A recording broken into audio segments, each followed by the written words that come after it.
ready to talk hockey. Streaming from the Oilers Live Studio.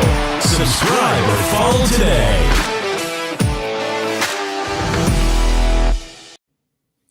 Hey, it's Michael here, Oilers Live, with a special Sunday night edition of Oilers Live.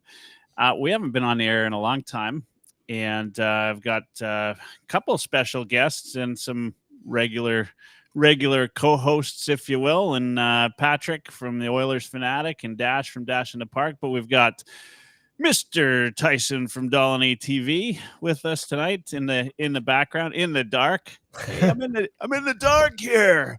All right, and we've got Mr. Kevin McCurdy. What show aren't you on lately, Kevin? So I don't know.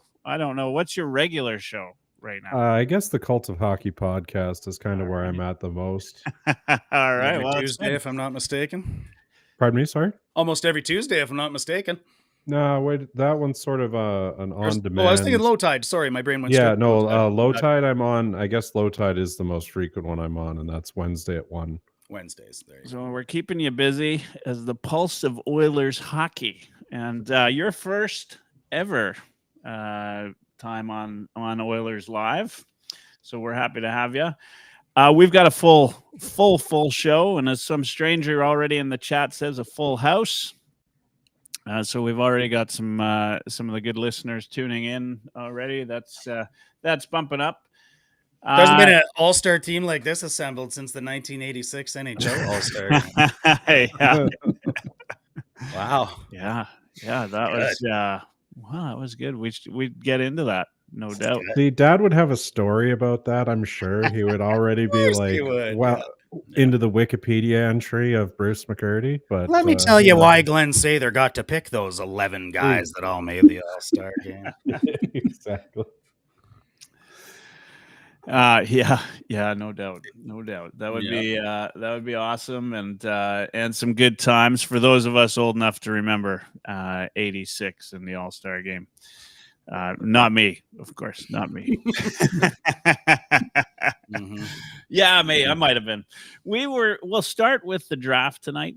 We'll get into everything from free agent signings, extensions, some of the rumors. We've got a full show tonight, folks. If you want to join into the chat, please join in the chat. We'll get you there. But yeah, tonight we're going to start with the draft. I'd like to get some feedback from the guys, specifically Tyson and Kevin, maybe as newbies on the show, a little bit on the draft. First in the picks, I'm just going to run through the picks. The Oilers ended up with 5 draft picks in this year's draft. The first one coming all the way down at number 80. But actually pretty exciting draft pick, Tommy Lafreniere from the Kamloops Blazers. At 117, they got David Lewandowski from one of my favorite dub teams, the Saskatoon Blades. And then they went to a guy that actually I think has a great USHL pedigree with Asher Barnett. Mm-hmm. Daniel Salonen, who I knew absolutely nothing about, a Finnish player. And then finished that off. Was it the last pick or the second last? I think second last pick. Aiden Park from the USHL, Green Bay, another center.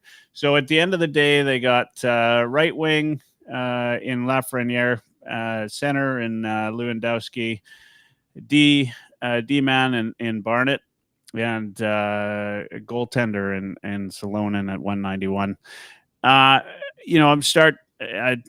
Maybe Kevin, do you know anything? You got any insights on some of these picks? I'm always interested in the goalies because sometimes those guys can go way down the list.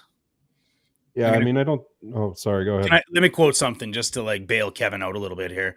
I read David Staples' article in the Cult of Hockey, and I thought his quote was really great.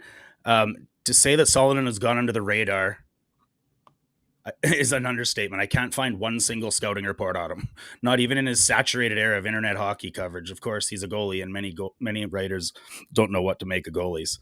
I don't think there is much on this guy other than he just had a credible season and won all the trophies you can win. I mean, he went 23-1, so there's something to be said for that. Yeah. Oh, that's all right. It's all right. Let's just throw him in now. He is ready. Yeah. We got our goalie, boys. Everybody, we got our goalie. Great news. Settle down. Show it over. Kevin, any thoughts on some of the other guys? Lafreniere? Bruce Kurlock thinks that Lafreniere is a bit of a reach. At least at 83, I don't know enough about the player, but if anybody has not seen Bruce Kurlock's Substack post that he put up today, that is basically required reading if you want to get to know these players. That man is one of the best analysts in the region, in my opinion, in addition to, you guys. Well, you said it with a straight face for about 2 seconds, and then he falls into the laughter. Michael, you sent the e-transfer, right? Yeah. Oh, man. Michael, you sent the e-transfer? I got it to him. You betcha. Right, okay. Thanks. Whoa. Thanks, You're sending e-transfers now? Oh, yeah. No. We're taking it out of your bonus, Patrick. When you start complimenting us like that, Patrick, we'll consider. Yeah, hey, Kevin's now the highest paid heavy hockey correspondent. Yeah. As a heads up. Next time I meat up with Michael, I get bought a coffee. That's the payment. And that would make you the highest paid heavy hockey correspondent. Yeah, a small coffee. Yeah, small coffee. Yeah, small coffee. Using Tim's points or McDonald's points, right? Get carried away. Let's not get carried away. Bob the goalie and Ryan, all the guys are in the chat tonight. I'm surprised we haven't seen Oilers Fanatic yet in the chat. Tyson, I mean, you're new here. Well, we've had you on once before. What's your thoughts? Any thoughts on these guys in the draft? Really, the one that piqued my curiosity the most was David Lewandowski. I think is a name I've seen a few times over the past, I guess years we led up to this draft. And again, I believe he played for the German national team, or no? Where did I see that? Yeah, he's German. Yeah. It's right under there. Oh, right under there. Yeah. Where was that? There's something right there. So, yeah, he's a guy. Again, I think we're all kind of sitting here waiting for that wave of German players to kind of influx the Oilers with the influence of Draisaitl, and just seeing them go out and get a guy who, not a small guy by any means, kind of that 6'1" range, and a guy who he'll take time to develop, but again, kind of fits the strategy of the Oilers, some late round picks that they know they've got some culture guys in the dressing room at the NHL level that'll still be here when they get here, and hopefully, pans out. That's kind of the hard part for me for this entire draft, is you're talking about your first pick is in the 80s. Yeah. I mean, it's kind of a nothing draft when you're going down to number 80 before you go in. I mean, Kevin, Blue Bullet Brad, obviously he'd have something to say about the likelihood of any of these players making it into the NHL for any type of time. So especially at number 80, which not that long ago, that was, quite a ways down in terms of rounds, right? Like that. Yeah. 80s a long way down. The other, I'm sitting here thinking about this German thing. I mean, what a absolutely great marketing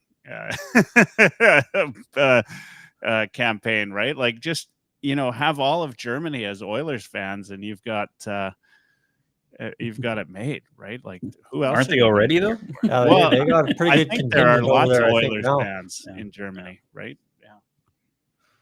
Between here and Ottawa, right? That's the thing. All right. Anybody else? Anybody stick out for anybody else in that list? I watched a highlight package on Asher Barnett that I'll talk about in a second, but I think what I'd really like to kind of say is that I like the Oilers' approach, I guess, given the lack of assets and given what they didn't have. Sure, maybe Lafreniere is a reach. I'm not going to say he isn't. But really, we're just kind of swinging for the fences in these rounds anyways, are we not? And so why not take a chance on a high upside? And are you really stretching when you're picking at 83? You know what I mean? Go after your list. And I like that they got a goalie late. I like that they went after, again, Barnett that I mentioned, clearly doesn't get the captain see on his jersey without some sort of born leadership abilities, and he's carried that team to medals. What I saw out of him in the highlight package I watched, it was 4 or 5 minutes of some of the stuff he was doing, and it wasn't just the offense. It was throwing some pretty mean cross checks in front of the net and clearing space. There was 2 or 3 highlight passes on there, like from behind his own goal line, where he was off the boards and to the other player's blue line. And, we just watched the Oilers bang their heads against the walls in the playoffs trying to do these Hail Marys. But we also saw success in guys that can move the puck, and he can skate it and he can pass it. I saw it in both occasions. I don't mind what they kind of went after, right? Like, sure, there's nothing out there on the goalie, but he went 23-1. I mean, and he's won the MVP of the league. He won the best goalie in the league, which I learned watching the Oilers Fanatic. Just saying. I don't know. I think I like the process. That's impressive, and everything is who the hell knows from here on, really. I mean, you might as well take a goalie, right? Get some guys in the You always got to take a goalie. You always take a late goalie because, who knows if you turn up the next Hendrik Lundqvist, right? Like, bingo. Yeah. Yeah.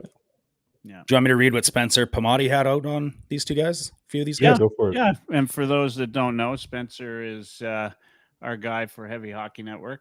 Is an avid CHL fan and does the odd article on Heavy Hockey Network. Go for it. Yeah, and our own Lotzi's in the chat saying Lewandowski is the most exciting for him. Salinen's numbers in Finland were pretty unreal, but again, goalies are voodoo. Pamati. Tommy Lafreniere pick at 83 and Lewandowski at 117 are both solid selections by the Oilers, in my humble opinion. Lewandowski's a finesse-style power forward, loves to put pressure on his backside, and can make plays with players draped all over him. Great fundamentals with his body positioning. Prioritizes position over possession on retrievals. Sounds like Janmark. Just kidding. Able to seal off D-men along the wall. Lewandowski will need to work on his skating. Top-end speed is an issue, and he's not big enough. 6'1", 176 to hold off the best in the league will have to offer. And when he's in tight, he's great at using his edges to hold pressure and avoid pucks. Excellent reception range and can take a pass or a dirty puck and still make a play with it. Lafreniere is a shoot-first forechecking winger, but also uses his shot to make passing lanes available to him. Started off the season pretty slow, but has carried on as has started to make a very considerable progression in his play. Excellent effort all around on the ice. Excellent mobility, sits low, uses crossovers and transition to push pace, uses his outside edges to avoid checks in tight. I love his off-the-puck movement. Great at getting lost behind defenders and timing his routes. Hard skill to find in a young player. Yeah, so, interesting. I mean, we're talking about guys that are all very, very far down the line, but, if you can find that one guy that makes the team, hey, that's great. We can go from there. Let's end the draft. Yeah, love the Park story. Yeah, I love that. Anybody want to talk about that? Well, second last pick in the draft. Shows Buddy YOLO's, draft. Yeah, exactly. Yeah, Buddy YOLO's into the draft with like shorts and a sweater. Yeah, and gets picked second last, right? Yeah, his buddies from Nashville are at that got drafted are at the table, and they noticed. They're like, "Is he wearing shorts?" No. What did everybody? He was a re-entry guy, right? Was he a re-entry? Yeah, I think he was a re-entrant. He's a snipe, though. He's another shoot first guy. We could use more of those. That's right. Yeah. What's everybody's thoughts on the draft format? I hated it. Yeah, hated it. Hated it.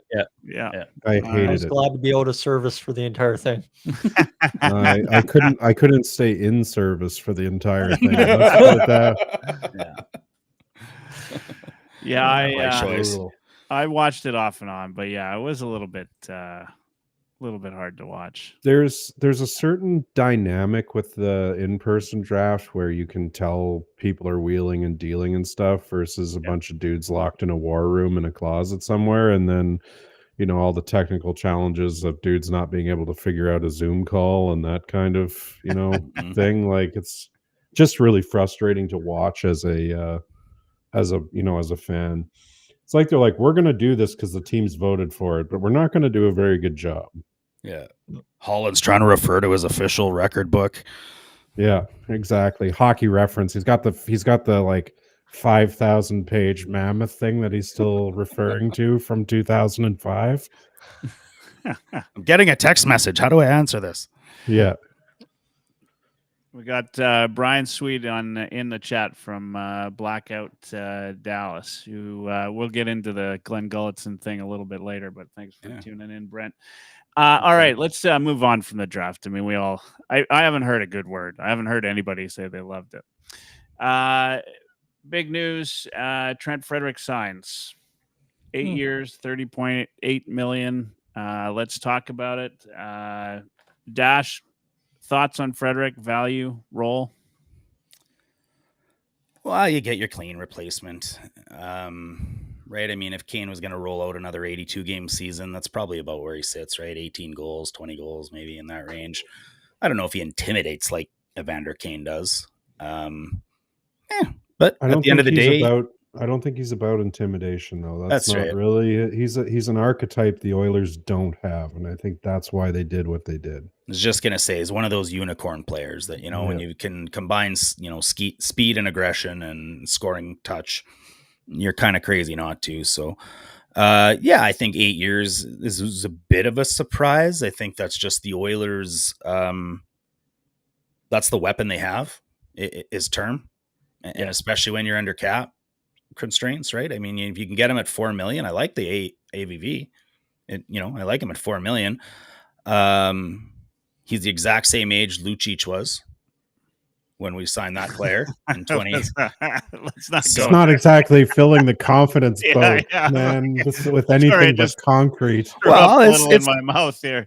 It's worth bringing up. It's a type of that type style of hockey is hard on a body, right? Yeah. And here we are in 8 years. So let's not forget that with every single solitary Oilers contract that's signed with ink, it comes with the no movement clause. So he's locked up for the first 4, and then I think it's 10 teams for the next 2 and 20 for the next 2 after that, or for the last 2 years of the contract. So Dolynny, you had where I see him, take. third line center. Yeah. And Dolynny, you had an interesting take on this on your channel there. You want to talk about it? Your thoughts on this? Do I remember what I said at this point? Well, you were basically, suggesting folks were calling out the Corey Perry contract of a year ago, and yes, and this would be akin to that. People are calling it out now, but I think that this is a character player that we need on this roster. That does ring a bell. It's an absolutely long week. All day, Patrick and I have thought it's been Saturday, so that'll tell you where we're at today. You mean it's not? It's not Saturday. With Trent Frederic, I think it's a pretty easy thing to say that as the contract goes along with cap rising and obviously him sitting there in the third line center position, it's going to age a lot better than a lot of like the Lucic contract did or anything. You're not talking high dollar value, specifically 5 years from now. $4 million is going to be pretty much nothing. I think I can't take full credit for that whole thought. That is one of our buddies, Patrick and I's Gillis TV there. He kind of was the first one to be on that in the group chat we have going. So it's an easy thing to get behind for sure. Talking about, the age of the contract over 8 years, $4 million now. Yeah, kind of hurts a little bit, especially if Bouchard ends up over 10, but I think, 4 or 5 years from now, we're not even flinching at the fact that Trent Frederic, especially if he maintains any level of 18 goals a season, is making $4 million in 2029. See, we should add Lotzi on here because he's the guy who thinks this was an overpay, right? Anybody here think it was an overpay? Kevin? I think the combination of the term and the AAV might be a bit of an overpay, but we'll see.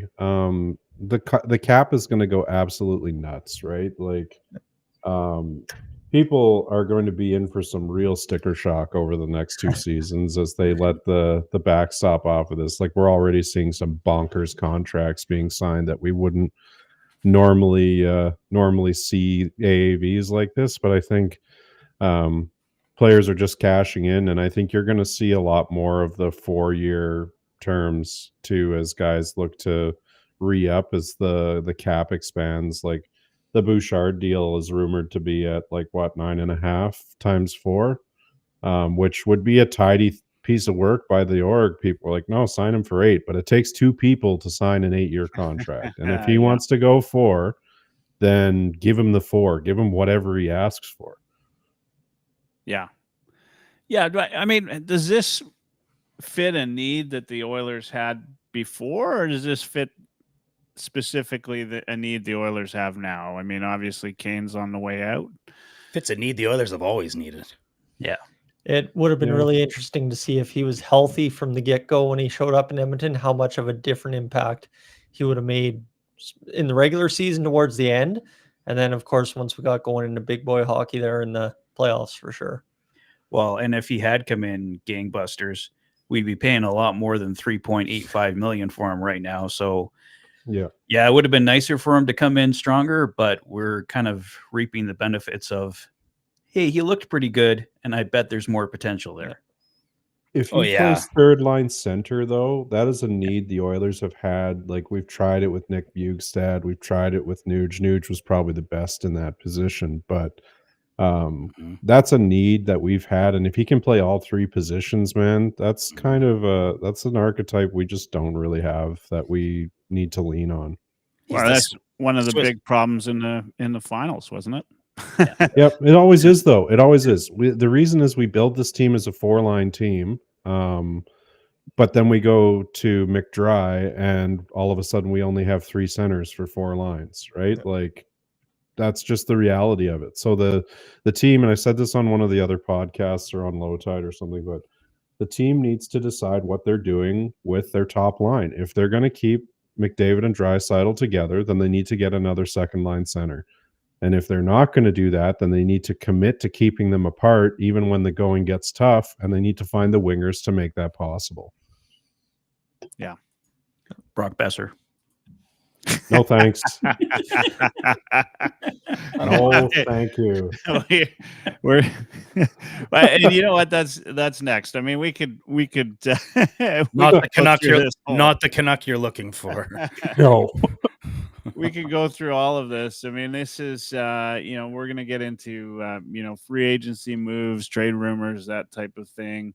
Evander Kane is out. Corey Perry, at least in the near term, looks to be on the move, at least checking out free agency.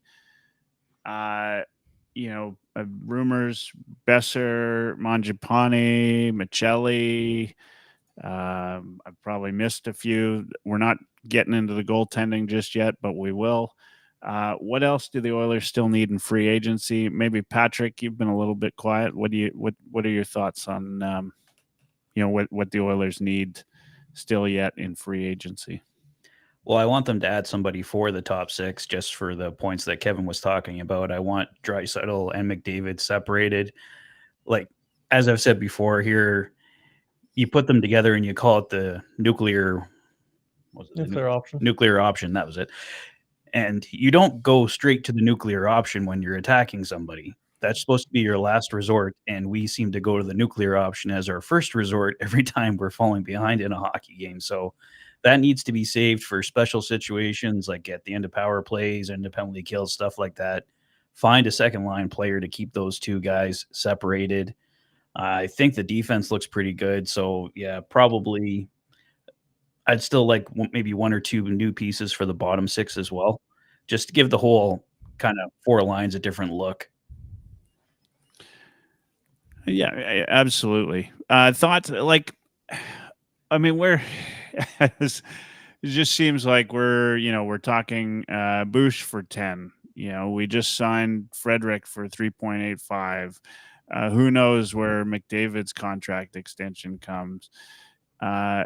This is the problem the Oilers were in. The main reason people yell at the Nurse contract, right, is you end up with all of these big contracts and no room to add in those pieces you're talking about right now, which are the lower end of the lineup, but you still have to pay a little bit better than league minimum to get guys that are going to take you the full distance, right?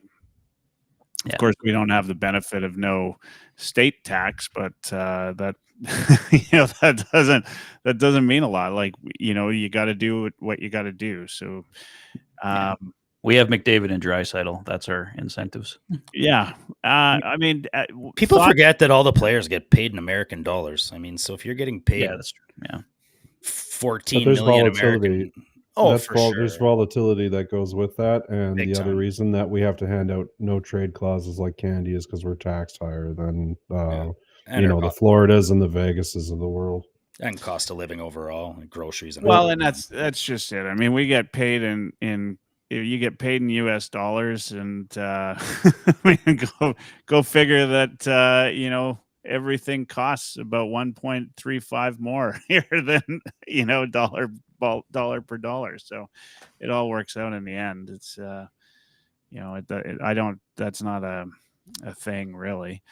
At the end of the day though, right? Like, it's Edmonton. There's a lot of things going against it as far as playing there, right? Like, how far it is to travel, the winters, I hate to say it, the fan base, right? Like you're talking about true. One of the most passionate fan bases, sometimes assholes that you could find in the league, right? These are big things. All right, out of those names that I mentioned, Kevin, I mean, your thoughts on any of those? Boeser, Maccelli, Mangiapane? Mangiapane first, Boeser third, and it's not close. Like, Mangiapane, AFP Analytics has him projected to be 3.8 for 2 years. That's really quite reasonable for a guy that puts up I use Micah's model a lot for synthetic goals. And the dude puts up, first line numbers year after year after year. Like, I don't understand why we wouldn't want to look there. By comparison, so like this past season, he's plus 5.1 SG. And by comparison, Boeser is well in the negatives. I think he's like -5. Like, he's a fourth liner by Mike as a model. That's really, really tough for me to say that we should be giving out $7-8 million a year for that, right? Like, I just don't see it. Sure, he's a bit of a bigger dude than Mangiapane is, but I think Mangiapane's a player and Boeser's a shot. So yeah, that's where I sit on that. Higher hockey IQ. Absolutely. In every aspect, defense, offense, all of it. You're looking for two-way players. Well, Mangiapane is a pretty damn good two-way player for the money. And the Oilers have got to have Yamamoto, Arvidsson, or somebody like that in the lineup. Savoy is kind of the the up and comer for that. So we don't need too many of them, but Mangiapane would be a legit get, I think. Yeah, we always need that. Patrick, thoughts on that? I know you're a big fan of Boeser, and I think, why wouldn't you be? He's a legit 40-goal guy year over year. I get what Kevin's saying, but is that something we should be excited about? That's the primary reason I want him. Like, I feel like he's more of, like, I get where you're coming from, Kevin, with Mangiapane is a more complete player, and that's for sure. But we just said Boeser's a shooter. What does nobody on this team do? Shoot the puck into the damn net. We need some guy that's going to score goals next to McDavid and Draisaitl, and I feel like Boeser's a far more sure bet than these guys that we've been giving out $3 million and $4 million to, who didn't even end up playing for the most part in the Stanley Cup Finals for this team last year. So I don't know if I want to go to that rumor that he's like $7 or $8 million. I was thinking more Boeser was probably going to end up more, if he becomes an Edmonton Oiler, in the $6 to $7 million range. I don't know if that's accurate or not. Maybe I'm off on that. He's going to need more than that per one. It's going to demand more than that. The Oilers, though, I think it's got to be at that number. Like, I don't know how the Oilers can go higher than that if he's going to be an Oiler, though. What did somebody say? It like $9 million today? Well, I think, yeah, I did see that. That's crazy. It's the lack of free agent talent that's out there though. Like, Ehlers is going to pull in 9 or 10 probably. You watch. But I would give Ehlers $9 or $10 million for over sure. Brock Boeser 10 days out of 10. Right? Absolutely agree. How good would Ehlers look beside Draisaitl if you want to talk about a guy now shooting the puck in the net? Now you're talking. Now I guess Mangiapane for 4.5, or Boeser for 9. That's a whole different Not even close. Yeah, that's Right. it's not a conversation. Yeah, no, if it's in those terms, it's Mangiapane for sure. Yeah. Like I wouldn't pay $8 or $9 million for Boeser. If that is what he is, then no, I don't want him. But I was thinking more if the Oilers could find a way to entice him into the 6 to 7 range, I would do that. Yeah, but if Mangiapane's projected at 3.8, that's better money still for a more complete player, right? Like, yeah, I don't know. Maybe we can both have valid points there. I think I don't disagree with you from the pure shooting perspective, but I also know how Knobloch values defensive capability, and Boeser leaves me a little wanting in that category. Still rumor around Klim Kostin, by the way, coming to Edmonton. I haven't heard. Fourth liner at league minimum, no problem. You bury that in the minors tomorrow afternoon if it goes sideways. But I'll take Cleve over Perry any day. Would you? The thing about Edmonton is some players excel here. The Connor Browns, the Klim Kostins, guys that just, I know that Connor Brown struggled after his injury and it took him 60 games to score, but he clearly feeds off the atmosphere here. And those are the guys we need to find, not frankly, Jack Campbells of the world who collapse under pressure. We need to find those players that are very specifically good in this market. Yeah, I mean, you're right, and that could be said anywhere, right? Like certain guys play well in certain places. They, and some of those guys come to Edmonton, they look like garbage, right? Like you get certain players fit within a system or within a community, and they just excel. And Kostin hasn't played the same since he left Edmonton. He's a guy that I don't know, Dash, if I agree I'd take him over Perry. I still think I'd take Perry one more year. Okay, if it's at the money Perry apparently has been asking for, okay, that's fair. That's where my basis of my comment. If he's going to take 2.5 or anywhere between 2.5 and 4 million, I'm going to take Klim Kostin at league minimum every time. I mean, Josh from Tough Call is in the chat and said, which one of the, let's start here. Which one of these guys will do anything to win? Let's start there. And Klim Kostin's one of those guys. Yeah. He's so streaky, but when he's on, man, he's such a fun player to watch too. Like some of those, did you get a hat trick with us? I think he only got a couple of 2-goal games, but those games were awesome to watch. Like he just feeds off the crowd, and not all the guys are like that, right? Like speaking of the crowd, I think he won me over when he wouldn't take a picture of that guy with the Flames jersey. I particularly liked it when he threw on an Oilers jersey when he was a paid player on San Jose. Like that's pretty ballsy. Yeah, well, I think he's wanted to come back since he left.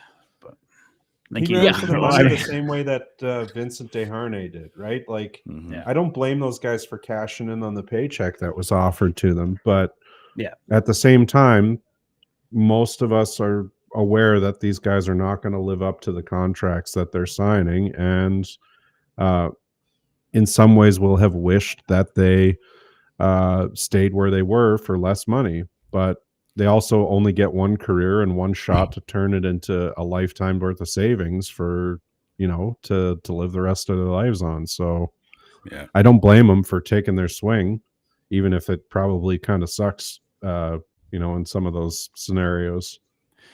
I don't think Klim Kostin ever got a hat trick, but I do remember being at a game with Jeff Aid from Heavy Hockey versus the Phoenix or whatever, Coyotes or whatever, the Arizona Desert Doggy guys, and had a Gordie Howe hat trick. I remember that. Okay. With the guys that are out there today, and let's not talk goaltending. We'll get into goaltending separate. What do we need the most? Like if we're taking, I'm leaving that comment up for a bit. Can I be that guy here? The same thing that we've needed for the past 10 frickin' years. Mm-hmm. A winger for Draisaitl or McDavid, Mm-hmm. a second pairing right defenseman, Mm-hmm. and a goaltender. It's been the same goddamn list for 10 years. Mm-hmm.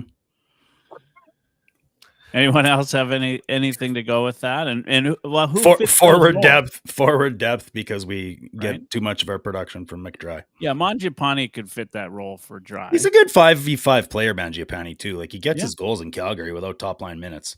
He's kind of fast, isn't he? He's a little jitterbug, yeah. Oh yeah, he's beat guys out for sure. I used to hate watching him when he played for Calgary because he was kind of a pain in the ass to delete. And he to played for Calgary. Yeah. So that was all you had to say was I used to hate watching him when he played for Calgary. That's well, right. but there's guys that give you hives, right? Like when they touch the puck. Oh man, good time to draw brain blank. But buddy out of LA, Adrian Kempe. Every time that guy touches the puck, I get hives. Like he's so dangerous with it. It's just there's a bunch of guys like that. And when Mangiapane was on the Flames, he was a pain in the ass, and he made it kind of a battle. Who defense specifically, right-handed D. This is we've had guys that have played winger for Dry, but we've never seemingly ever found a second pairing right-handed D, which, talking about unicorns at some point tonight. What can the Oilers do here? Anybody got any thoughts on this? That market's real thin right now, but I heard a rumor that Mayfield might be available. So is that something you take a swing on? It's at $3.5 million until the end of time, but isn't he like 7'3"? Like he has a WWE contract waiting. He's the next US champion. Right? Yeah, he's massive. Why not take that swing for sure? Somebody threw in the chat here, he's another Arvidsson, and I actually disagree that Mangiapane's another Arvidsson. Arvidsson floats around the second and third liner SG, and Mangiapane is a flat out first liner, or even borderline elite player by comparison. They skate similarly. Yes, but that's where the similarity stops. Sure. I think he's on his feet a lot more than Arvidsson, but who ain't? I was going to say, I wonder about Arvidsson's hips. There. I wonder about Arvidsson's hips in the same way that I wondered about, Jesse Puljujärvi's hips, right? Yeah. Like that skating style, Taylor Hall. Yeah, exactly. Yeah. Taylor Hall spent a lot of time on the ice as well, actually. Jeff Petrie is up for grabs. Maybe I'm pretty sure he would hang up if we called them at this point. There might be a better chance Brad Marchand comes to Edmonton than Jeff Petrie. Yeah, there's a lot of old guys that are right-handed D, none that really sneak up on you. David Savard. We need to get bigger and faster. Ultimately, like bigger and faster. I think when it comes down to it, and I don't know, maybe we'll transition out of this a little bit, but like the Florida Panthers, we're just not really beat. We're not built to beat those guys. They're like the opposite end of Newton's cradle with LA. Like we know we're gonna beat LA every time, but it's like how the hell are we gonna beat these Panthers? And as I watched us progress through the playoffs, I think we outcoached every team, which is a great surprise. It's a great change. I think Dallas got outcoached for sure. I think, which says a lot given DeBoer. I think LA got outcoached massively. And then we get to the final and hats off to Paul Maurice. I think he's the best in the league. I really do. And I'm not even sure it's close, but he found a way, right? And ultimately, the more I've been thinking about this as I've been unwinding it and unpacking it all is, did he get outcoached in the final? He did. But is this as bad as we think? No. because the way I see it, honestly, is the adjustment, you know, and I keep going back to that. And thanks, Kevin. I appreciate it. Because the comment I keep going back to is Connor McDavid saying they kept, you know, running their head into this wall, or whatever the connotation of that was, that they keep, you know, running into the wall and doing things the same and couldn't get past. Well, I don't think that was a coaching issue, because the more I kind of look back and think about it, Paul Maurice made that big shift, right? It started in last year's finals, when they started taking the F3 off of the forecheck and immediately taking the F3 over to, it was often Rodrigue this year, over to McDavid right away, and try to cut off that build up speed, right? He's going to build up speed through the central, and that F3 immediately located whoever was going to do that big hitch loop and try to pick up speed through the neutral zone. Well, the Oilers have their entire offense built around speed through the neutral zone by McDavid and Draisaitl. And it's okay, Maurice out-coached us there. And so I was really excited to see this year how we would kind of, you know, go against that. And in the first game, you know, I thought that there was a bit of back and forth. There was different kind of, you know, I think everybody was kind of trying to scratch the surface a little bit, see what works. By game 2, Paul Maurice figured out to do exactly the same thing. But then you see in the next Oilers victory, what was it, what was the 4? 4, thank you, yeah. We started seeing the birth of this Hail Mary pass, this like big bomb pass from the defensemen who were trying to get it deep to the other team's blue line. And well, it just so happened that we have these great guys like Wallman and Klingberg and Bouchard, and that can make these types of passes. And all of a sudden that started working. But Paul Maurice, again, figured out a way to be able to cut those off. Well, ultimately, are the players not in a situation here where, look, I'm going to take like a football analogy, you guys. You can run or you can pass. If you're setting up the run and you're setting up the run, then passing should be easier. If you're setting up the pass and you're setting up the pass, then the run should be easier. Do the players not have the ability to pick up what forecheck is coming? Oh, he's going over to McDavid. Well, then they're going that forecheck. Let's do the big bomb pass. Oh, they're covering the outside. They're keeping the middle open. Let's give it to McDavid up the middle. Like, I feel like that's a personnel issue, not a coaching issue. Like, I think that they were trying, but they couldn't pick it up and they couldn't recognize it. So Florida's a better systems team. Yeah. So we're just not built well to beat them. So to go back to where I started, we need more speed and we need more size and more hockey IQ and more guys would give a shit. I'll stop my rant. I'm going to drag my soapbox over here now. The only problem I have with all of that is the Oilers have made it to the final 2 years in a row and lost. Yeah, they lost, but they To a beat team we can't 31 beat. other teams there, right? Except the team we need to beat. Yeah, I get that. Okay, I but mean, to be fair, look at the trade deadline that Florida had versus the trade deadline that the Oilers had, right? Like, we brought in Wallman, fair, excellent player. He's going to be part of our defensive core for hopefully years. I see him being Bouchard's partner in a year or two once Ekholm starts to wind down his career, right? Hey, Kevin, wouldn't it have been nice to have $10 million in LTIR space right before the deadline? Well, yeah, and I've had this argument with people online already about it. I know. And, that's why I did that. Sorry. The thing that pisses me off more than anything about that whole situation is that they handed a guy that did performance enhancing drugs a 20-game suspension that conveniently ran out 2 games before the playoffs started, right? Like, yeah, and then played in that's the wild. That's wild. Still that's just playing wild with the to me. benefit of what PEDs do to your body. Well, and I don't know what he took. We don't know what he took. The league has been incredibly opaque about what was done there. But yeah, we iced a lesser roster than they did in games 5 and 6, and it showed every single shift. Every shift. And that's the part where you talk about out coaching, and it just really doesn't, like Florida was just the better team. Yep. Right. Like I'm not saying the Oilers they need to beat that team.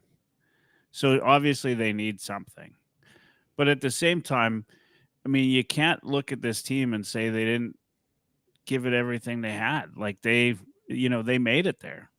Right. And there's 31 other teams, 30 other teams that didn't make it there.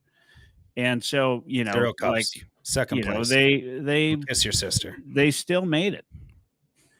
Great. And here's your participation ribbon. okay, shut up for half a second.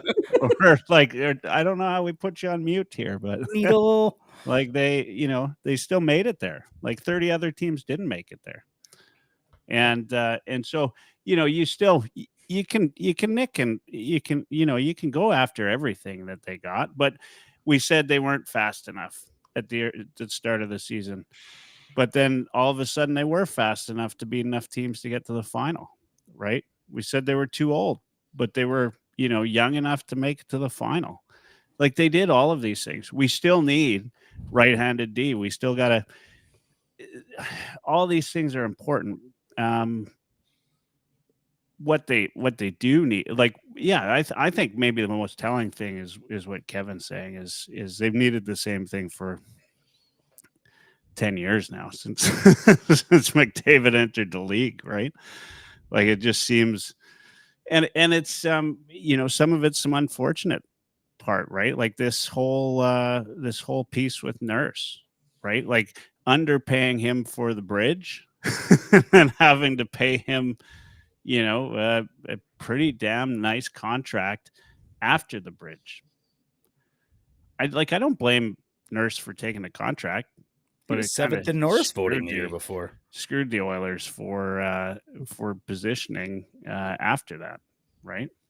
I won't be surprised if Nurse gets moved in the next season or two. I know there was a lot of heat about it in the last week, and I think everybody was just maybe taking things a little bit too far, including me.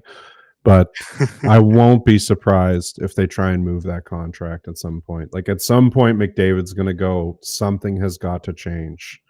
And I know he wants to win a cup with his buddies, but I also know he wants to win above all else. And one of those things has to give eventually. That's right. Yeah, that's right. Yeah. And for him, I don't know, it's got to be hard to play in this market, right? When we've joked about it how many times. If the light turns red and you're moving up to it, it's Darnell Nurse's fault, right? Oh, he said that he was getting blamed for the traffic on Stony Plain Road. It's just not us saying it. Yeah. I think Nurse ultimately, if he was getting traded even sooner than later, Kevin, isn't that exactly what the team and all the media would be told to say? Is like, calm this down. They're about to try to extend on McDavid, for crying out loud. His best friend, the best man at his McDavid's wedding. Yeah, and the pictures of him keep showing up of him at their private parties. So I have some difficulty with any narratives out there that they're not close still, right? Like, yeah, there's just evidence doesn't really support that. So, yeah. Well, I mean, we know his Instagram doesn't have Oilers in it. Yeah, that was at least we know that, right? Some people learned some lessons from that. We're not going to harp on them too much. Honest mistakes were made. Yeah.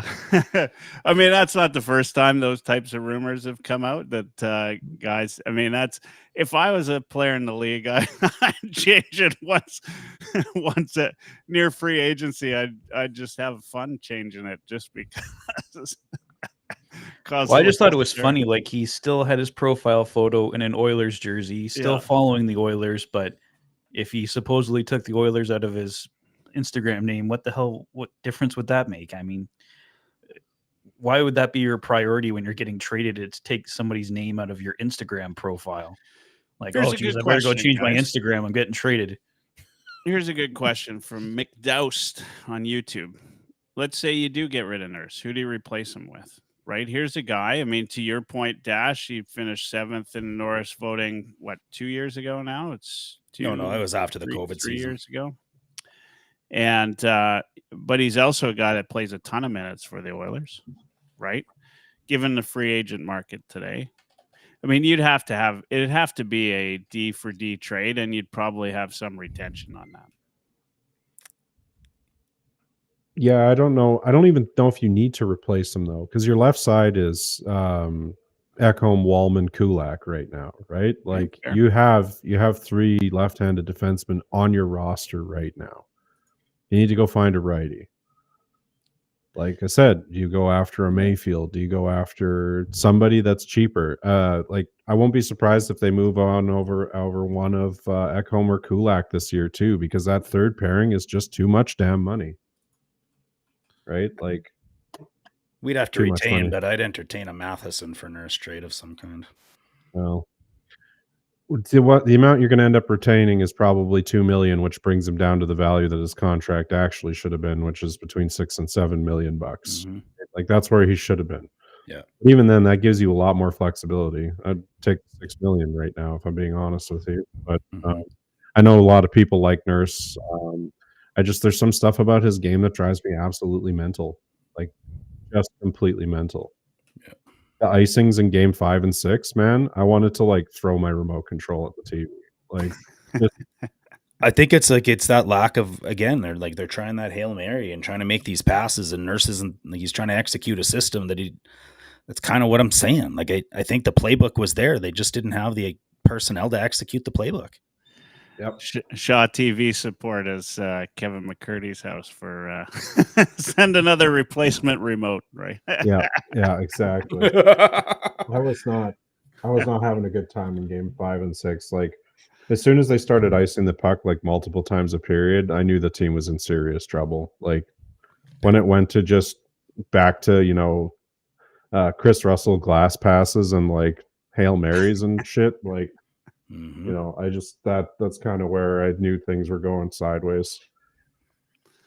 All right. Let's move on. I know Nurse is always cue to move on to the next next topic.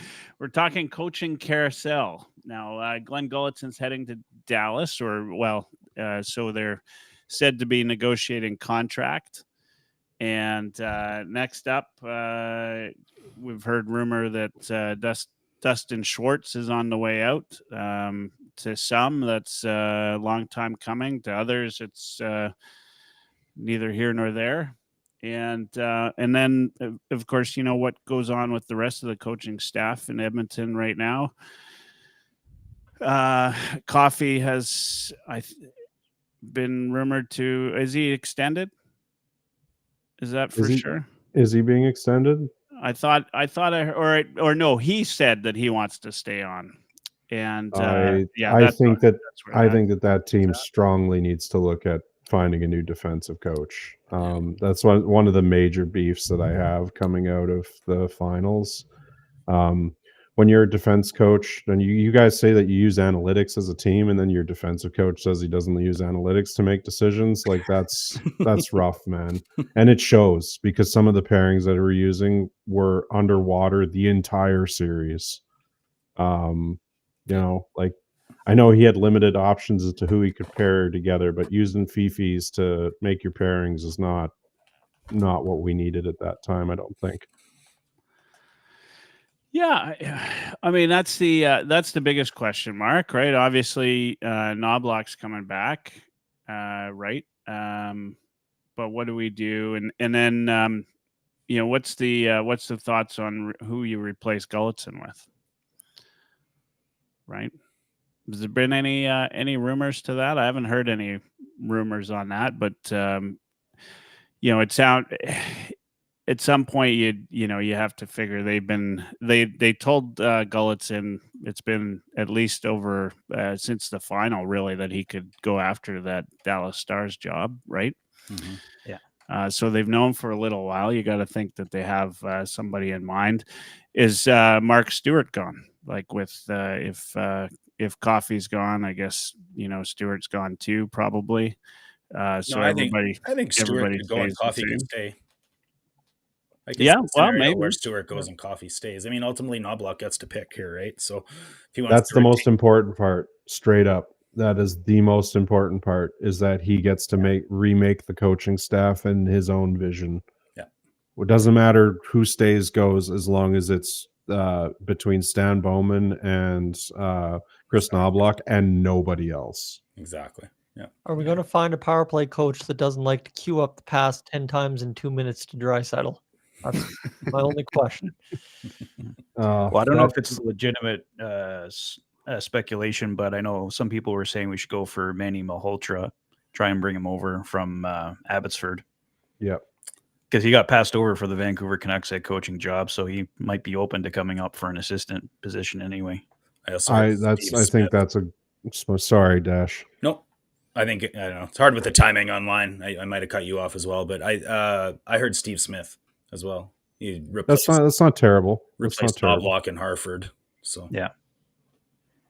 I like I said, as long as he gets to pick his staff and we're not dealing with some more hockey bros being passed down from the organization, like we need to make some changes in that regard. Like the team struggled with special teams all year. They've struggled with,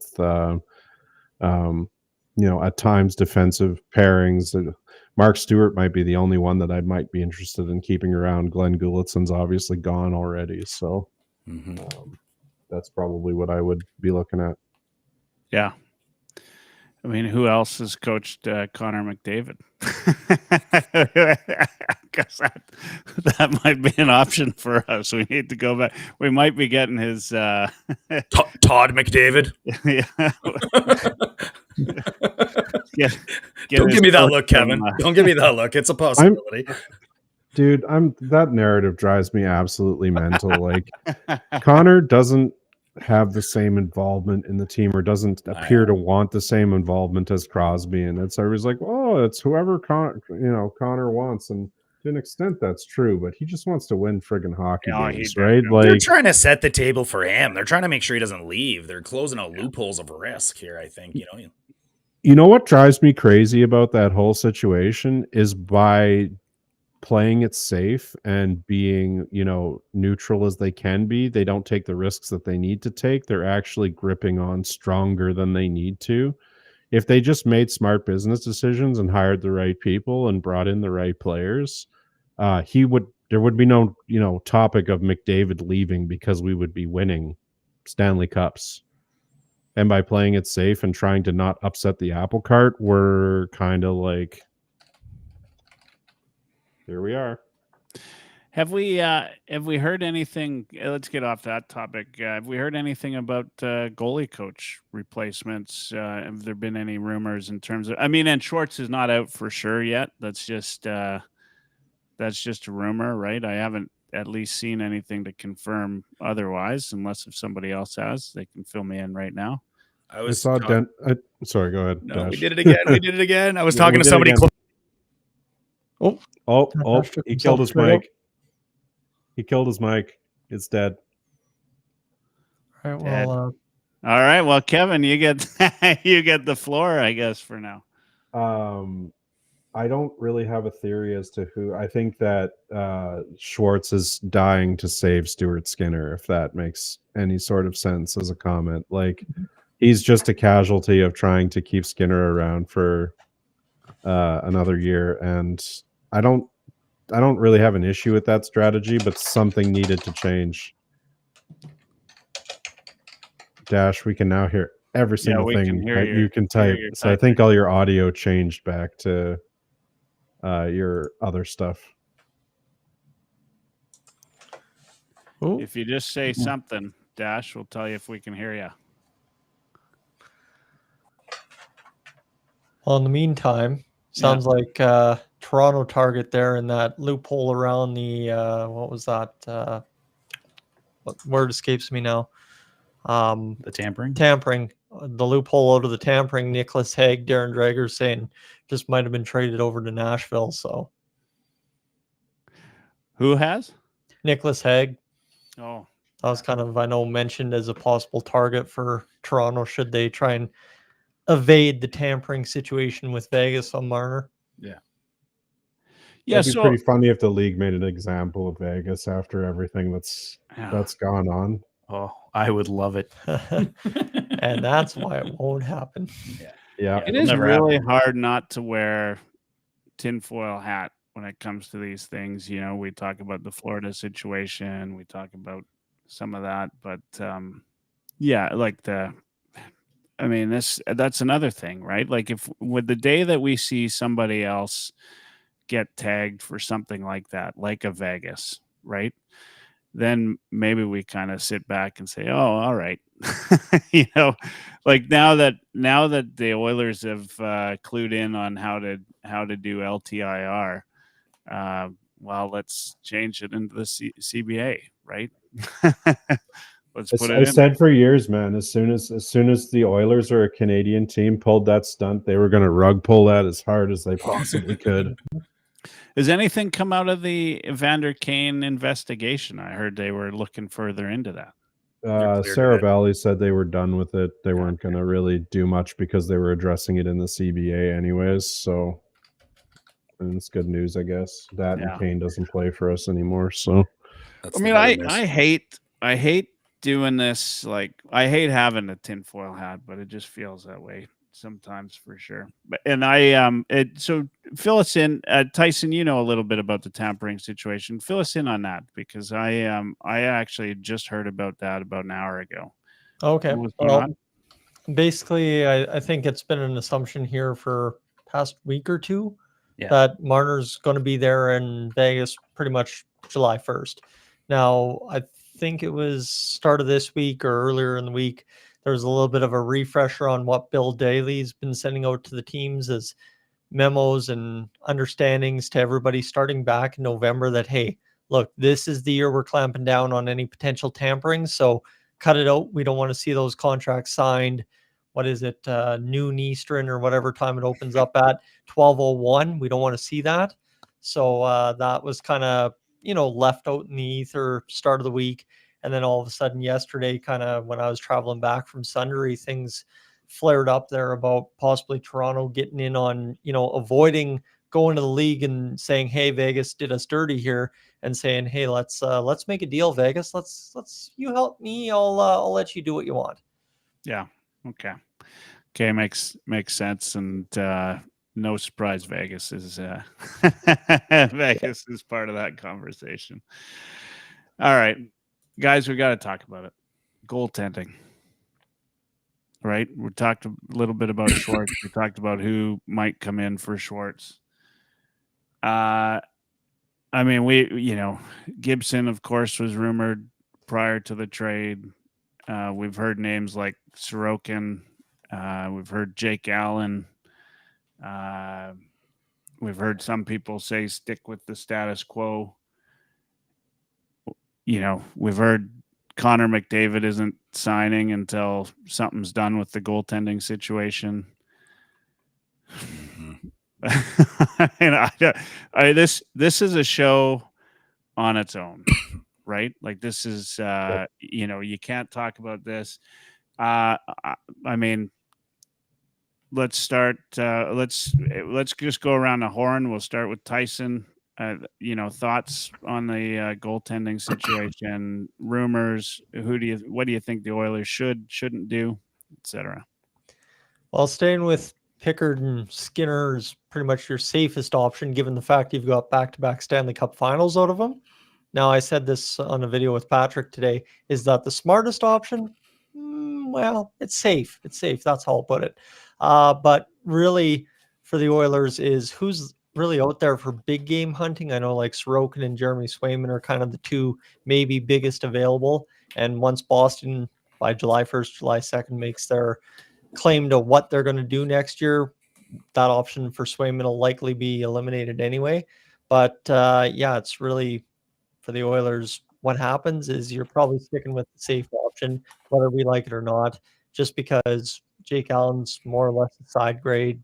You've got a situation where the goaltending free agency market is weak at best, and you're overpaying no matter who you get. And the Oilers have goaltending for under $4 million that is back-to-back Cup finals. Hard to argue. Yeah, fair points. Patrick?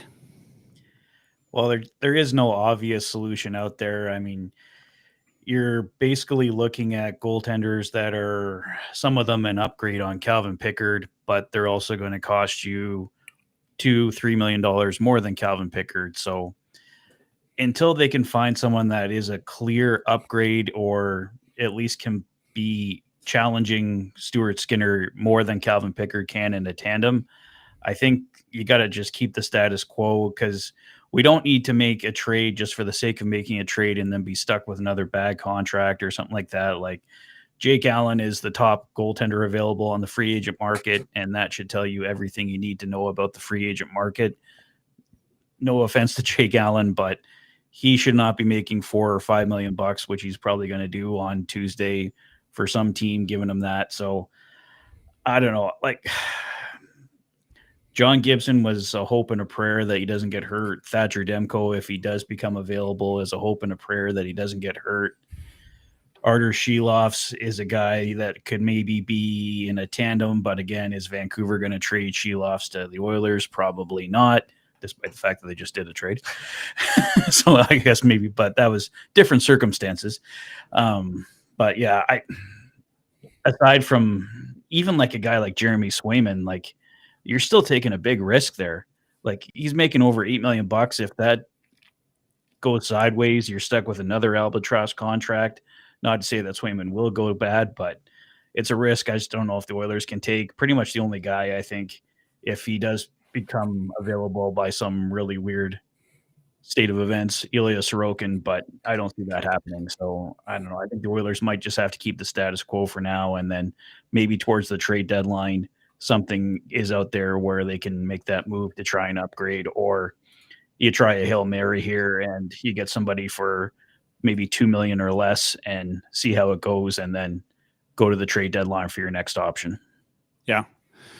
Dash, thoughts on that? I mean, you were big on the Pickard Skinner duo, and obviously that's, I don't know if that's changed for you, but that's changed somewhat for the fan base anyway, although I wouldn't say it's changed. There was always detractors in that space. So thoughts on what the Oilers can do next? Let me just drag my soapbox back in here. Hang on. Look, what do you think I'm going to say, Michael? I'm going to say that there's 3 to 5 goalies in the entire world that can make a difference on the ice, game in, game out. And from 6 or 7 all the way to probably 150, I think goalies are systematic. They're a product of their system. Everybody thinks Swayman is good because he played for the Bruins in the year that they set the NHL record for the most wins in a season. Like, how'd the guy do that isn't in Boston anymore? Like, we got a 26-year-old goalie. A 26-year-old goalie that just went to back-to-back cup finals. He's learning how to win in the playoffs. He's learning how to lose in the playoffs. All Skinner's ever done in every league he's ever been in is improve. Year after year after year. Yes, last year was a setback. But maybe the year before was a big blip. And this was a correction. He's still on an upward trajectory as a goalie that will probably hit his prime like everybody else between the ages of 28 and 32. Like, hold your horses. We got the best backup in the league statistically. Just about went undefeated in the playoffs. All I heard all year was, Pickard didn't have a good enough competition in the real season, in the regular season. Michael, you said it. Who's he played? Well, he went up and played the Dallas Stars and the Las Vegas Knights and went undefeated in the playoffs. So the team played better when the goalies did well. Like, we had a Vegas Knights team that used 5 goalies to get to a cup final. It's just not what it used to be anymore. Play right in front of them. Have a goalie, maybe somebody with lightning in a bottle. It doesn't matter. Here's my hot take to finish all of this. I think the fact that Dustin Schwartz has probably been had one of the big. He's got a target on his back, like he's got a $10 million cap hit. Which, like, for a goalie coach, are you kidding me? And he's lasted like a cockroach through a nuclear holocaust. Like, it's crazy. So if he's actually finally going, that tells me that we're staying right where we are with our goalies. Because if you got to feed the media and feed the fan base, we're making changes between the pipes, fine. Then it's Schwartz, because I don't think it's Skinner or Pickard. They're coming back, you guys. Best for last, Kevin. Thoughts on this one? It's hot topic. I think that they're probably going to stand pat. We'll see what happens, but I am interested in a couple guys that are out there, but not out there really. UPL out of Buffalo. He had a terrible season last year, but the season before, that dude was absolutely possessed. I know he can play that way, and if you give him his team with good systems, i.e. not Buffalo, he stands a real chance of being a real star. But he's got a $5 million cap hit, and that's tough, right? Like that's a pretty significant increase in spend. What I would like to do is find a goalie that can be 1A and we make Skinner 1B and give him some time with the new goaltending coach and tweak some things about his game and see if we can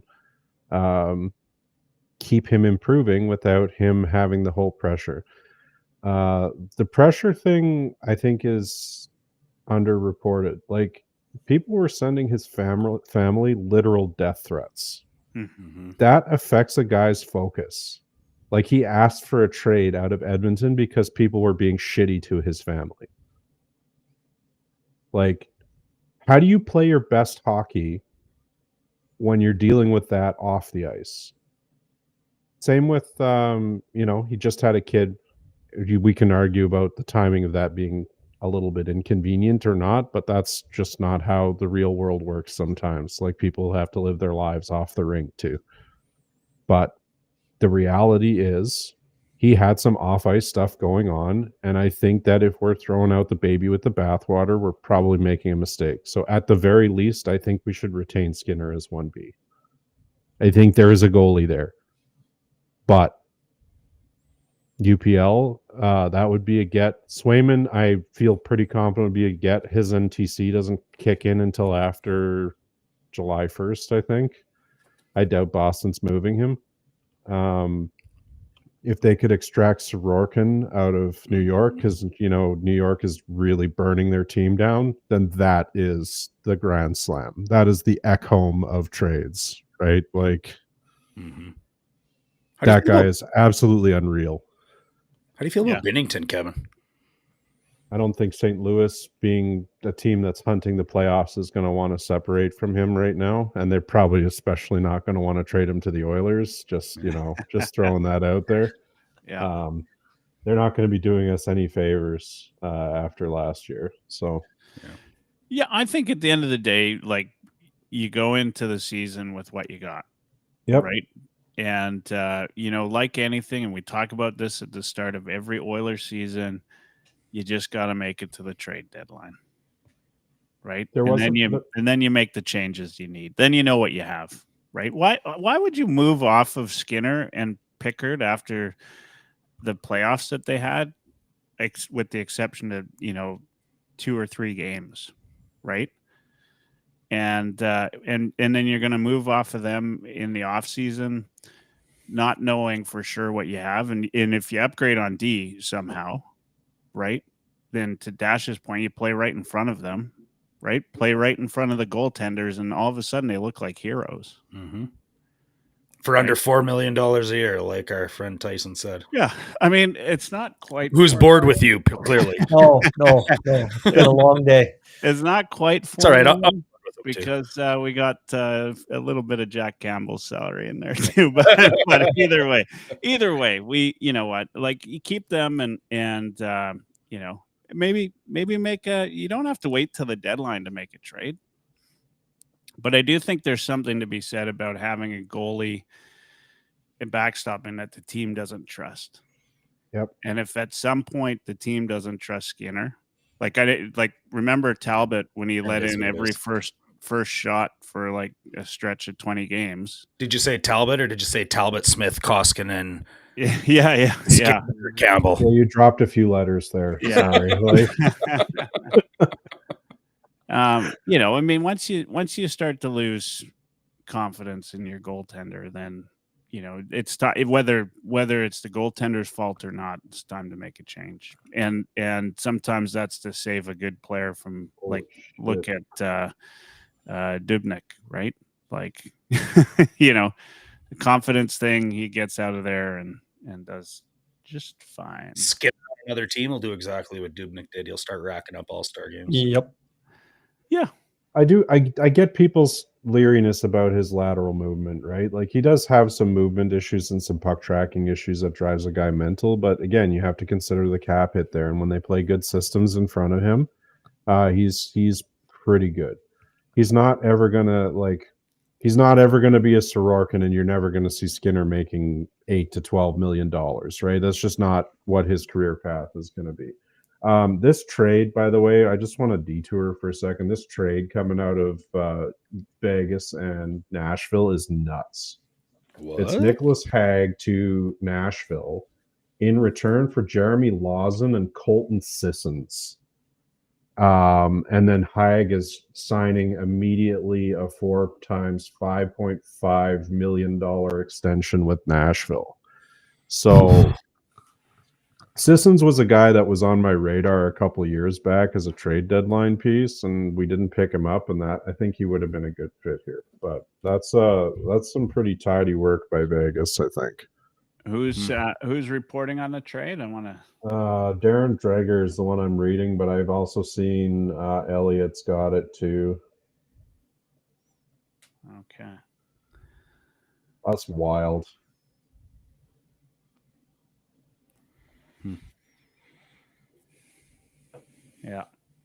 Yeah, that's big. Another rumor though for goaltending was DiPietro, who was leading, I think, the AHL last year in goaltending performance. So maybe that's something you look at for a Pickard replacement.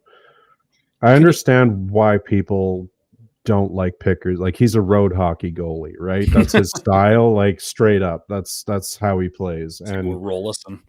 Yeah, well, exactly, right? Like he overcommits to stuff. His footwork's not the best. Wow, man, just having all the technical issues today. Wow. What's going on now? I don't know. Bash at the park. That's not the kind of show we. Wow. We got to put the adult content on this one. Good thing I'm wearing pants this time. Where were we? Somewhere around my camera. Man. What's going on here? What's going on? Michael DiPietro. Yeah. Can you sign a goalie named DiPietro and really feel confident about it? Just not for 20 years. That's it, right? I think, but that's what they're going to have to do. They're either going to have to take a big swing at somebody who is basically a slam dunk, or they're going to have to take I think why everybody's so pissed off about Mackenzie Blackwood is because the fan base was calling for that for multiple years before that trade went down. Yeah. Right? Like, and he was available for next to nothing. And that's why people are frustrated with it. And then again, he went into the playoffs and got cratered. So, Yeah. Well, I mean, you got guys that took you to the final. Yep. Right. Yep. And they did, they had some amazing games, Pickard and Skinner. Right. And but they also had some high pull percentages too, right? Like I get why people are pissed about that. There was a point at which everybody was everybody was buying Skinner jerseys, and then 10 minutes later they're canceling the order. But man, like the roller coaster that is our goaltending combo. Yeah. Guys, we only got about 11 minutes left, and we haven't talked about two of the biggest names for the Oilers that they need to extend. That's Evan Bouchard, Connor McDavid. What are we hearing? Patrick, Oilers Fanatic, what are you hearing out there? Well, the latest, I think Kevin mentioned it earlier, the 4 years at $9.5 million is the latest numbers that I think Elliot Friedman put out this morning on the 32 Thoughts podcast. So if they can get him at 9.5, that's a great number because everything Stoff was saying it was going to be over 10. So it looks like it's going to be 4 years around that range. And I imagine we get an announcement on that pretty soon here over the next couple of days. The Oilers got to know what they have going into July 1st here. Tomorrow's qualifying day, don't forget. Yeah, and tomorrow's qualifying day. Yeah. Gonna have some news tomorrow, anyways. Yeah. For real this time, though. None of this like we're gonna look at how much stuff is going on behind the scenes, and then crickets, right? Like, Yeah. Do we feel like a McDavid extension is going to happen soonish, or is this Be the sort of a same. long-term play? same crap as Dryside. It'll be August or September when it shows up, and it'll be 4 years. Or, you know what? If I'm McDavid, I'm signing the 8 and taking the paycheck because then it's guaranteed, and nobody's going to block McDavid if he says I want to trade the hell out of here, right? Like, it's just not going to happen. Yeah, and he, Yeah. he gets to pick the terms, right? Like, Yep. it's full no move and all. And of we get that. to take half a team from somebody else, right? Like, Mm-hmm. Yeah, I think I'm with you, and Draisaitl's on for 8. I mean, maybe we see something sort of crazy, and he signs for 7, just co-term it, right? I wondered about that. What would be sweet is if he did the 14.5 to go with Draisaitl, right? Like, or like $1 more, just as a 14.97. Yeah, exactly. Yeah. I take Yeah. that. I mean, these guys are making so much more money than they used to, right? Like when you think along the lines of what, Instagram influencers are making, like their social media accounts are making them money. They're making money off of guys like McDavid that can actually bring in advertising dollars in the NHL, are making the advertising dollars. Him staying in a Canadian market is actually a good thing for him, right? Like, that's not a bad thing for a player of that stature, where he is a marketable piece, right? Like, not that he wouldn't be if he was elsewhere, but what's Kachuk getting for advertising in Florida? Like Joe's used car lot down the street, or is he getting the same things that McDavid or even Crosby and McKinnon have to come up north for advertising contracts, right? But some of those guys would prefer to be in that market. They'd rather just take their paycheck and have nobody know they exist when they walk down the street, right? Like, that's just depends on the player and the responsibility. Like, I get why the league wants McDavid to be the face of the league, and he's done a fairly good job of that. But he, that comes with its downsides too, right? Like, Is there anybody here that thinks he won't sign? No. 0% chance. 0.0000000. I think he's going to do an 8-year deal. There is a 0% chance that Leon is signing an 8-year deal and McDavid's walking. 0, because they will not play together for the remainder of their careers. That is the table stakes there. 100% agree. 100% agree. Yeah, and to your point, I do think, Kevin, like, signing an 8-year for him is not the same as somebody else signing 8 years, right? 4 Like, 4 or 5 is good he for gets- both. Yeah. Don't you think, Michael? Unless you're worried about injuries because he plays high miles hockey, right? Like, Yeah. These guys are trying to guarantee their bankroll. 8 years is the best way to do that. And if you end up on LTIR for the last 4 years because something happens, then you still get paid, right? Like, I'd honestly love them to co-term it with Draisaitl. I would love to see a 7-year, get them both done at the same time, and then at the end of it all, you know what? It's probably time. You've won your cups. Hopefully by that time, you're ready to make a move, change the franchise, do all the things you need to do. If you have to, even, right? You may keep them for another 4 or 5 years. Who knows? But I'd love to see a co-term. You may have talked me into that, actually. I was thinking that there's no way the Oilers would want it, and they have to have it offset so they don't have to worry about it all at once. But at that point in time, they're at the prime of their career, or well past the prime of their career, and probably doesn't really matter how you're going to renegotiate at that time, I guess. But I mean, there's a lot of creative ways that, you talk about different ways guys can make money. I mean, like, don't think the Oilers can't be creative either. When Oilers and look, McDavid's wife just started a restaurant in Edmonton. How many years does it take to find out whether a restaurant is successful?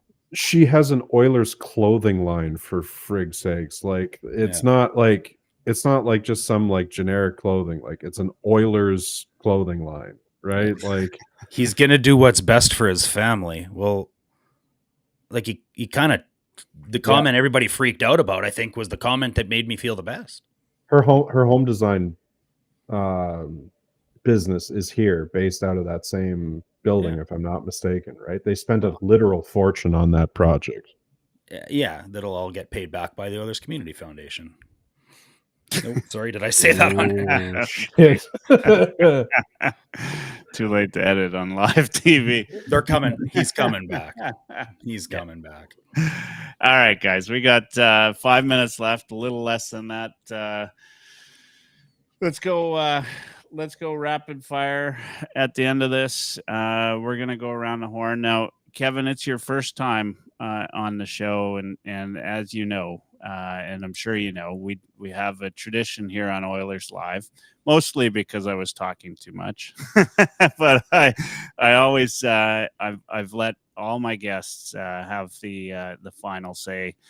Everybody throws themselves on mute, and you finished the show with a good night. And that's how I know to cue the credits and we say good night. We're going to let you have the last word. We're going to go around a little bit of rapid fire. One move the Oilers absolutely must make this summer. Okay. And then anything else that you feel you need to get off your chest before we call it a night. I'll start. We'll just go myself, Tyson, Patrick, Dash, and then Kevin, you can finish it off for us tonight. I will say before we get into this, thank you, everybody. Sorry, 1 second here. We will, we can do a special. Seems appropriate, right? Absolutely. We will do a last word, special last word tonight after Kevin's done. If you've tuned in tonight, please give everybody on here a follow. Whether it's on the YouTube channels, we've got some great content from Tyson at Dolynny TV. Some all right content some absolutely great content from Patrick at the Oilers Fanatic. These two guys, honestly, like, you just want to get an update on what's going on with the Oilers. These guys put in the work for you, and all you need to do is sit back and listen to their sultry voice as they tell you all the Oilers news and events that are going around. And then Dash, as always, is mainstay and co-host here of Oilers Live, and thanks to him. And then, of course, Kevin McCurdy, thanks so much for joining the show for the first time. I think if the Oilers are going to make one move this summer, it goes back to something Kevin said and something we've needed forever, which is a right-handed D. And so if there is anything that they can do to shore up the D on that right-hand side and do a second pairing, I think that's priority number one. And then we see everything that comes along with that. How do the goaltenders perform, right? How do the forward groups perform when we've got somebody who can move the puck up the ice? Like, so much happens from that space that we've never, ever seen in our McDavid era of Oilers hockey. And I'd love to see a solid first and second pair D to go with the forwards and the goaltending that we have today. That's all I got. We're going to move to Tyson. Obvious. Trade Victor Arvidsson.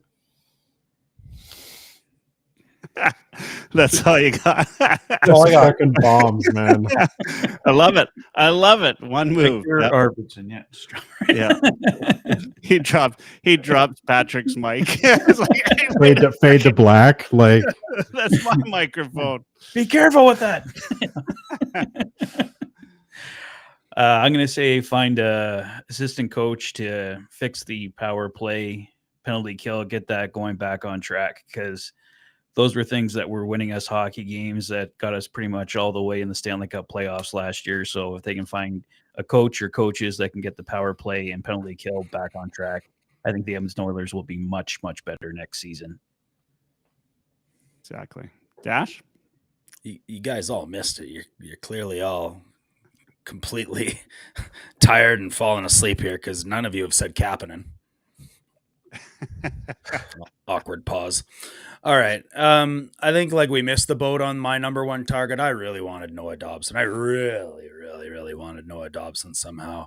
I don't know. Like he shoots the wrong way, but I would still take a run at Mike Matheson and figure out how to make that work. Find Leon a shooter. You know, if I got a wish list here and I get to go beg on it, I'll take Nikolai Ehlers all day long. That was hard to say. But ultimately, I go back to what I said earlier. We need to get faster and we need to get bigger. All right. Kevin, your last word there. I want to see a systems change more than I want to see a player change. The reliance on point shots that has absolutely plagued this team for most of the season, where they're taking weak, shitty point shots, with the exception of Evan Bouchard, is killing this team. They can't get anything down low in tight, and they're relying on their defensemen to do too much of the offensive generation, and it's affecting their ability to put the puck in the net. And the reason I think they do that is to limit rush chances against, which is to protect their goaltending. So there's, as a systems issue, they kind of need to unwind that and figure out how they can still play aggressive hockey and have their goaltending stand up to that when they need to, and how they can play that. Like, we saw what happens when it goes sideways, right? Like, Bouchard took a lot of heat for that one goal against where he got, beaten, but it started because Ekholm missed wide. It bounced off the stanchion behind Bouchard, and Marchand took off with it and scored, right? Like, that's just, it's not Bouchard's fault. It's missing wide, and it's just bad point shot. And we just relied on it way too much this year, and I think we need to change that dynamic if we're going to be successful there. So I think my number one need too is just shoring up the top six, so that we can not go the nuclear option quite as much too. Absolutely. All right. And by request, we're going to give the last word to Bruce McCurdy tonight. This one always gives me chills. Here it is. So, I mean, be thankful for what we've got, and it's every right to expect more, but enjoy the process, the build, and the ultimate when they do ultimately win the championship. When you've been building for a while, it's just so satisfying. Man, May 19th, 1984, I'll never forget it, how great that felt after following that team, game after game for 5 years in the NHL by then. And, it's just, that's the end goal, but the process itself is to be relished. And let's enjoy what we've got, which is fabulous hockey gifts. And good night.